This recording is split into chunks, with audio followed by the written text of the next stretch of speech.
Bonjour à toutes et à tous, donc aujourd'hui une nouvelle vidéo top 100, donc le numéro 33, et je vais vous parler de l'album Prince and the New Power Generation, Diamonds and Pearl. Donc pour la petite histoire, Prince je connais depuis l'adolescence, mais je suis devenu un fan assidu depuis une grosse année on va dire, là on est fin 2021 et j'ai découvert de manière plus précise à partir de la fin de l'année dernière 2020. Donc Prince, c'est un staccanoviste de la sortie d'albums. Il a sorti 38 albums, donc je vous laisse imaginer que même si les prix des CD ne valent pas grand-chose, ça prend un peu de temps pour se faire l'intégrale. Et donc je suis presque à la fin de l'intégrale, il me manque juste les albums News et Expectation, mais qui sont des deux albums de jazz. Donc je vous cache pas que je suis pas très pressé de les récupérer, quoi. Et donc, pourquoi cet album de Prince, en particulier dans le top 100, dans mon top 100? Parce que pour moi, c'est le meilleur album de Prince, donc j'ai tout écouté. J'ai vraiment tout écouté dans le détail. Et donc, il y a deux écoles chez Prince. Il y a les fans des années 90-2000 et les ayatollahs des années 80. C'est-à-dire que les ayatollahs des années 80 considèrent que les trois meilleurs albums de Prince sont 1999, Purple Rain et Sign of the Time, et qu'à partir de Sign of the Time, Prince va connaître une longue et lente descente aux enfers dans les limbes de la médiocrité.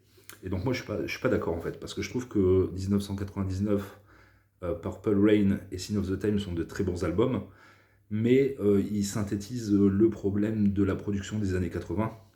Je trouve que c'est très daté en termes de son. Les chansons sont excellentes, mais même les versions remasterisées de ces albums n'apportent pas grand-chose de plus. Donc les chansons sont bien, il y a des morceaux cultes, Purple Rain, en étendard de la discographie de Prince. Mais voilà, c'est un son froid, c'est un son métallique, c'est répétitif. La plupart du temps, c'est des boîtes à rythme. Et à partir de cet album Diamonds and Pearl, je trouve que Prince il rentre dans la modernité. La production est bien meilleure, ça sonne, la batterie elle sonne de manière plus organique, de manière beaucoup plus intéressante. Et pourquoi c'est mon album préféré de Prince? Parce que Prince est un avant-gardiste et il a toujours senti les tendances.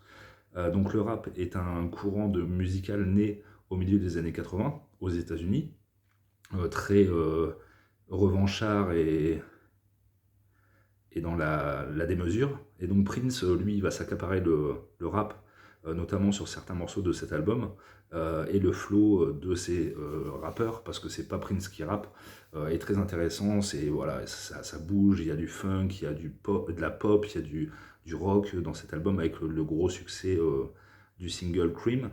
Et donc pour moi c'est un chef-d'œuvre absolu. C'est l'album vraiment très intéressant de Prince où tous les styles sont abordés.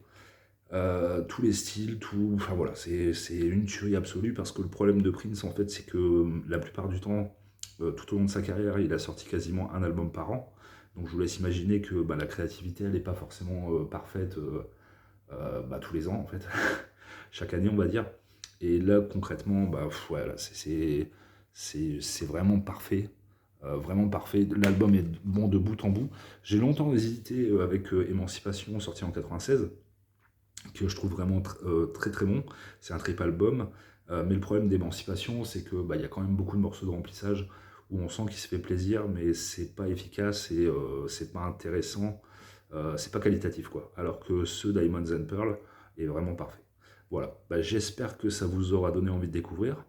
Je reviendrai sur Prince parce que c'est un artiste que j'ai découvert, donc je vous ai dit il y a un an et demi, de manière sérieuse, et je le considère comme le dieu de la musique, le roi absolu. Enfin voilà, Prince c'est la classe, c'est le multi-instrumentiste, la voix, il est capable de partir dans les aigus, dans les graves, c'est un génie quoi. Pour moi c'est le Mozart de la musique contemporaine.